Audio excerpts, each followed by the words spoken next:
Pernahkah kalian mendengar atau membaca kisah pemberontakan PRRI dan Permesta dari berbagai teks sejarah? Kalian mungkin juga pernah mempelajari istilah BFO pada masa awal kemerdekaan Indonesia. PRRI dan Permesta adalah contoh pemberontakan yang terjadi pada masa awal kemerdekaan Indonesia. Pemberontakan PRRI dan Permesta dilatar belakangi oleh ketidakpuasan terhadap sistem pemerintahan. PRRI dan Permesta mengendaki sistem pemerintahan federal di bumi Indonesia.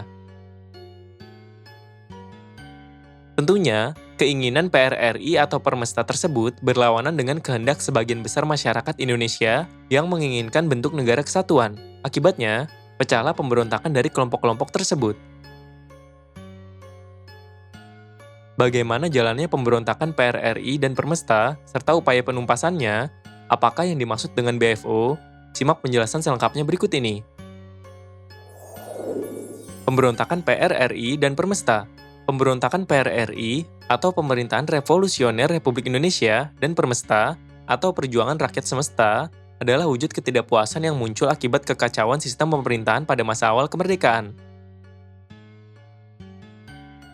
PRRI dipimpin oleh Letnan Kolonel Ahmad Hussein dan dibentuk di Padang, Sumatera Barat pada 15 Februari 1958. Sementara itu, Permesta awalnya dibentuk di Makassar, Sulawesi Selatan pada 2 Maret 1957. Pusat Komando Permesta kemudian dipindahkan ke Manado, Sulawesi Utara. Latar belakang lahirnya gerakan Permesta adalah rendahnya kesejahteraan ekonomi prajurit tentara Indonesia, khususnya mereka yang berada di luar Jawa. Perbedaan tingkat kesejahteraan ekonomi ini menciptakan kecemburuan sosial dan ketidakpuasan, khususnya bagi prajurit tentara Indonesia yang berada di daerah Sumatera dan Sulawesi. Situasi menjadi tidak terkontrol ketika tokoh militer di daerah tersebut menunjukkan ketidakpatuhan kepada pemerintah pusat.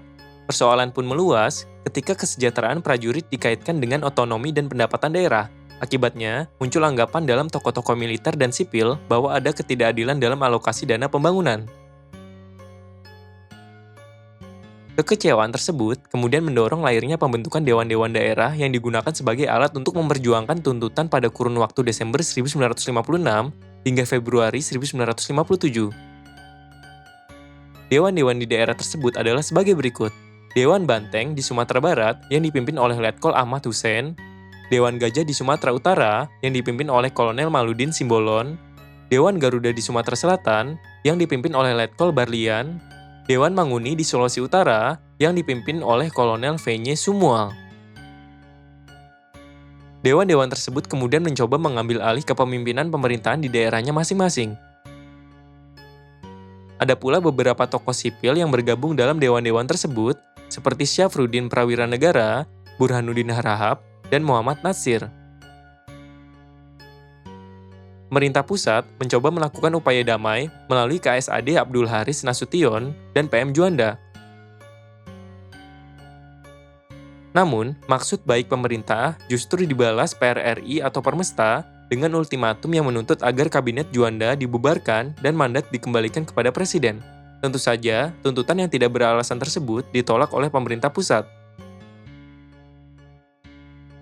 Penolakan tersebut membuat ketegangan makin memuncak. Bahkan, pada 15 Februari 1958, Ahmad Hussein memproklamasikan berdirinya Pemerintahan Revolusioner Republik Indonesia atau PRRI di Padang, Sumatera Barat. Seluruh Dewan Perjuangan di Sumatera dianggap mengikuti pemerintahan tersebut. Mr. Syafruddin Prawiranegara diangkat menjadi Perdana Menteri PRRI. Syafruddin berdalih bahwa pembentukan PRRI hanyalah sebuah upaya untuk menyelamatkan negara Indonesia dari pengaruh PKI, bukan bermaksud memisahkan diri. Informasi terkait deklarasi PRRI atau Permesta didengar oleh seluruh masyarakat dan disambut dengan sukacita oleh tokoh-tokoh masyarakat di Manado, Sulawesi Utara. Aksi dari para tokoh PRRI atau Permesta tersebut mendapat reaksi keras dari pemerintah Indonesia. Operasi militer pun dilancarkan pemerintah untuk meredam gerakan tersebut. Pada tahun yang sama, tepatnya pada bulan Agustus, kedua gerakan tersebut berhasil dipadamkan. Persoalan negara federal dan BFO. Permasalahan dimulai dari persetujuan perundingan Linggarjati dan penanda tanganan perjanjian Roem-Royen. Perjanjian Linggarjati mengindikasikan lemahnya pemerintah Indonesia dalam mempertahankan kedaulatan negara. Perjanjian Roem-Royen memberikan kekuasaan bagi Belanda untuk membuat negara boneka yang dalam jangka panjang akan mempersempit wilayah kekuasaan Republik Indonesia. Negara boneka tersebut dipimpin oleh Van Mook. Belanda juga mengadakan konferensi pembentukan Badan Permusyawaratan Federal atau BFO yang terjadi pada 27 Mei 1948. Bijeenkomst voor Federal Overleg alias BFO adalah sebuah komite yang didirikan oleh Belanda pada 7 Juli 1948 di Bandung. Komite tersebut terdiri dari 15 negara bagian dan daerah otonom dalam RIS atau Republik Indonesia Serikat. Tiap-tiap negara bagian memiliki satu suara. BFO atau Majelis Permusyawaratan Federal dibentuk sebagai respons terhadap pembentukan negeri federasi di Indonesia. BFO dibentuk oleh Van Mook dengan tujuan untuk mengelola RIS selama Revolusi Nasional Indonesia pada tahun 1945 hingga 1949. Konsep negara federal dan musyawarah atau persekutuan negara bagian BFO atau Bijeenkomst Federal Overleg tentu menimbulkan potensi perpecahan di kalangan bangsa Indonesia sendiri. Potensi perpecahan terjadi antara para pendukung bentuk negara federal dan bentuk negara kesatuan. Bahkan, bibit perseteruan sudah mulai terlihat di tengah berlangsungnya Konferensi Malino. Konferensi Malino dilangsungkan di Sulawesi Selatan pada 24 Juli 1946. Konferensi tersebut membicarakan tatanan federal dan diikuti oleh wakil dari berbagai daerah non-RI. Tentu, konferensi tersebut mendapatkan reaksi keras dari para politisi pro-RI, seperti Mr. Tajudin Nur. Tajudin Nur adalah seorang politikus dan nasionalis asal Indonesia. Ia menjadi wakil juru bicara Dewan Perwakilan Rakyat sementara periode 1950 hingga 1956.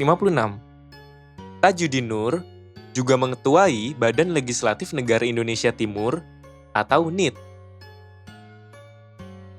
Menurutnya, dengan adanya Konferensi Malino, Belanda mengharapkan dukungan daerah-daerah tersebut untuk mendorong pembentukan negara federasi.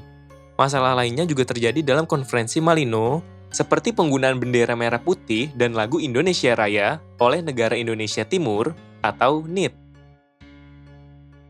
Selain itu, terjadi pula pertentangan dalam tubuh BFO. Sejak terbentuknya, BFO telah terpecah menjadi dua kubu. Kubu pertama menolak kerjasama dengan Belanda dan lebih memilih bekerjasama dengan RI untuk membentuk negara Republik Indonesia Serikat. Kubu ini dipelopori oleh ide Anak Agung Gede Agung atau NIT, serta RT Adil Puradireja dan RT Jumana atau Negara Pasundan. Sementara itu, kubu kedua tersebut memilih untuk bekerja sama dengan Belanda. Kubu ini dipimpin oleh Sultan Hamid II yang berasal dari Pontianak dan Dr. T. Mansur dari Sumatera Timur. Pada kemudian hari, diketahui bahwa Sultan Hamid II bekerja sama dengan APRA Westerling untuk menyiapkan pemberontakan terhadap pemerintah RIS. Setelah Konferensi Meja Bundar atau KMB pada tahun 1949, persaingan antara golongan pro-federal dan pro-negara kesatuan makin mengarah pada konflik terbuka di bidang militer. Pembentukan Angkatan Perang Republik Indonesia Serikat atau APRIS dianggap telah menimbulkan masalah psikologis. Salah satu keputusan KMB menyebutkan bahwa anggota inti APRIS diambil dari tentara Indonesia dan anggota lainnya diambil dari personel mantan anggota KNIL atau Koninklijke Nederlands Indisch Leger. Namun, tentara Indonesia sebagai inti APRIS keberatan bekerja sama dengan KNIL yang merupakan bekas tentara Belanda sekaligus musuh tentara Indonesia. Sebaliknya, anggota KNIL menuntut agar mereka ditetapkan sebagai aparat keamanan negara bagian. Mereka menentang masuknya anggota tentara Indonesia ke negara bagian. Sejarah Indonesia telah menunjukkan bahwa proses disintegrasi sangat merugikan. Pada tahun 1948 hingga 1965 saja, muncul berbagai gejolak karena persoalan ideologi, kepentingan, atau berkaitan dengan sistem pemerintahan. Pergolakan itu berakibat pada banyaknya kerugian fisik, materi, mental, dan tenaga bangsa.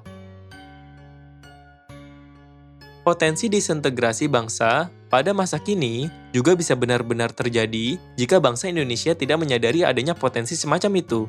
Oleh karena itu, kita harus selalu waspada dan terus melakukan upaya untuk menguatkan persatuan bangsa Indonesia.